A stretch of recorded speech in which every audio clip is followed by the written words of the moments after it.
What is happening, everybody? MG here. MG Covers, bringing you a brand new sports handicapping video.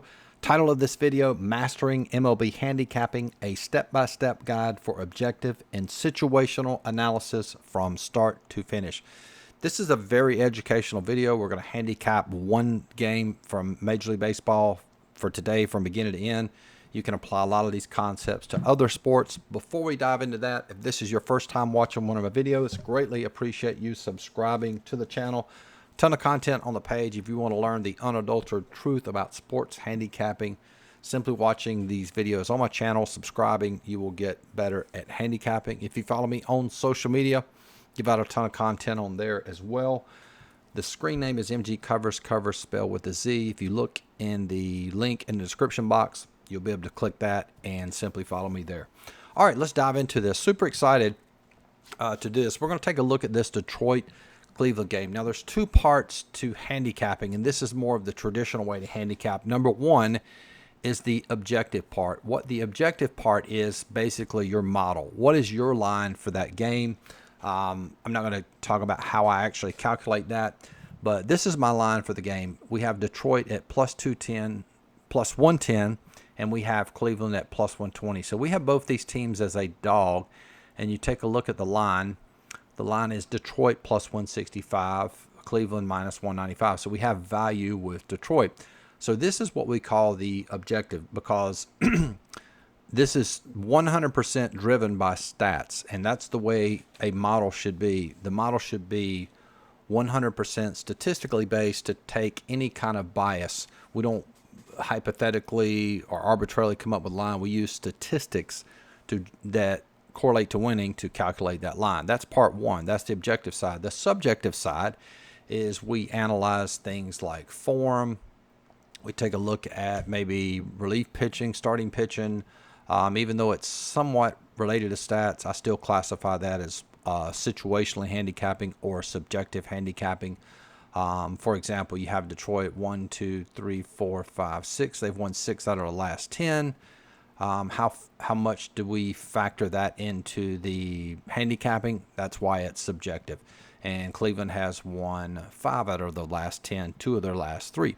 So how much we weigh that into our handicapping. That's why we call it subjective. So going back to this line here, so the way we handicap the line objectively, we go, okay, these teams are basically close to even, 110 and 120, so this is what I call a 50-50 game. And what do we mean by that? We know that my line, more times than not, is more accurate than the sportsbook line. So when we see what we call a 50-50 game, we can make the assumption Cleveland should win. Hypothetically, if these teams, this exact same pitchers, same starting lineup, played each other 10 times, Detroit should win 5 times, Cleveland should win 5 times. So, and if you take 5 times 165, that would be extremely profitable. And I'll do that right here on my calculator just so you can get an idea. 5 times 165, we would win $825.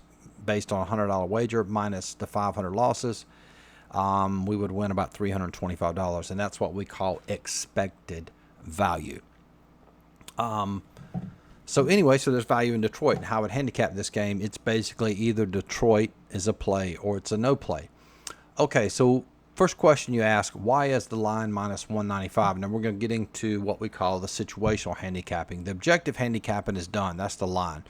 So we take a look at the starting pitch, and majority of the time, the line is determined by the starting pitch. And not saying that's correct, but that's where you get a lot of bias in bookmaking and line making, because the perceived value of pitching is greater than hitting, and it is greater than bullpen.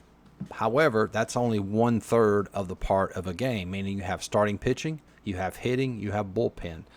So there's some bias in the line because the majority of that line is determined by the starting pitch. In Cleveland, starting pitcher, he has performed well. Only 2 outings here. And I'll come down here to earned runs. He gave up 2 to New York and 1 to Colorado. Not the greatest hitting teams in the world, so we have to have a little bit of knowledge of that. But still, that's good. And we'll go over here and take a look at Detroit's pitcher, and I think this is some really good insight. You can see here, just based on his ERA and his WHIP, we would say he's not performed well. However, take a look. He gave up 5 to the Mets, 2 to Baltimore, 5 to Baltimore, 1 to San Fran, 5 to Boston, 3 to Tampa Bay. Those are all really good hitting teams. Boston, Tampa Bay, I have those in the top 5 of hitting. Mets close by, Baltimore close by, as well as San Fran. So he's had some really brutal matchups there. He's played some really good hitting teams. So, and when you look at this, you say he's giving up 5-2, 5-1, 5-3. He's probably going to give up some runs today. We can make that assumption. Just like we can make the assumption for the Cleveland pitcher that more than likely he's going to give up some runs as well, right? He gave up 2, gave up 1, so we factor in margin of error. He might could give up 3, might could give up 1, but more than likely he's going to give up some runs. So just based on that, yes, situationally, Cleveland would have an edge in starting pitching. Now, if we take a look at form, Detroit much improved. You can see they've won 1, 2, 3, 4, 5. They won 5 of their last 6. Beat some pretty good teams, St. Louis, New York Mets. Probably Mets better team than St. Louis there. So Detroit's in really good form. Cleveland had struggled, but has won their last 2 games against Minnesota there. Lost to Yankees. Yankees, not good form. Boston, really good team. But I would give form, again, another subjective angle, I would give a slight edge in form to Detroit. Now, this often gets very undervalued in handicapping Major League Baseball, and that's starting pitching. And the site I'm at covers.com. And if you scroll all the way to the bottom, you can see where it says bullpen. So click on bullpen, and a really cool feature they do, it shows Detroit bullpen, available bullpen, the people that are available to pitch. They have a 2.34 ERA and a 1.07 WHIP. So that's pretty good. That's actually really good. We go over here to Cleveland's bullpen, very similar as well. Their available bullpen, 2.45 ERA, 1.15 WHIP. So when you factor in margin of error, and what I say by margin of error, you couldn't say 1.07 is definitely better than 1.15, or their ERA is 2.34 versus 2.45. We would basically consider those even. So no advantage in bullpen. Okay. And my line actually factors in hitting as well, which is not, we haven't talked about that. So we would say they're fairly equal. Hitting maybe a slight edge to Detroit. We give a small edge to Cleveland as far as starting pitching. Bullpens are basically even. So again, would this be a good wager based on the information we have, factoring the objective analysis and the subjective analysis? Yes, it would be a decent play for Detroit. Now, one important part that we have to handicap situationally is the line movement. So let's take a look at the line movement here. Now, this is very important. The way I handicap line movement, we don't really pay close attention to line movement until maybe 30 minutes to 15 minutes before game time. We have a lot of sharps.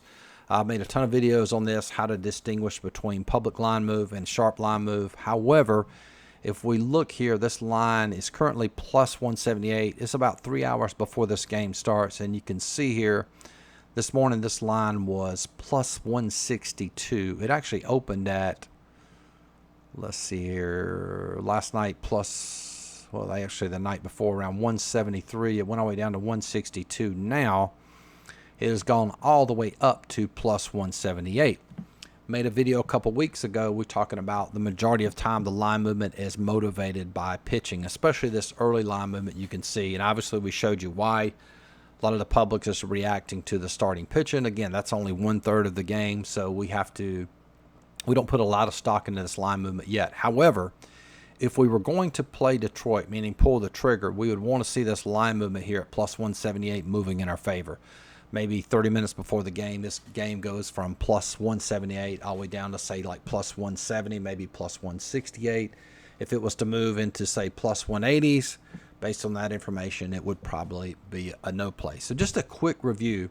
You have your line, which is what we call the objective side. This determines whether or not we're going to handicap the game, because if there's no value in the game, it's basically a waste of time to handicap it. Next, we want to handicap the game situationally. And again, I showed you how to do it for Major League Baseball. We're going to look at pitching, which we did. We look at the bullpen, showed you how to do that. We looked at form, and then finally the line movement. And then based on that information, we have enough information to make a decision whether or not this is a play or not. Now, I make a ton of videos on my website about handicapping, get more in depth with that. If you want access to those videos, it's $50 a month, very inexpensive. You also get access to all my lines for Major League Baseball, soccer, as well as NBA playoffs. And believe it or not, we have college football. Sounds crazy, but only 4 months away. So really good sport. That's probably the best model I have, college football and NFL. If you want access to all my plays, in addition to everything I just mentioned, that's $100 a month. And if you join for an entire year, that is the best value. It's like getting an associate's degree in handicapping. You save about $600 on the year. You get access to everything on the website, $500. You can use your tax refund check to pay for that. There's a link to join in the description box. Like this video, share it, and we'll talk to you guys soon. Peace.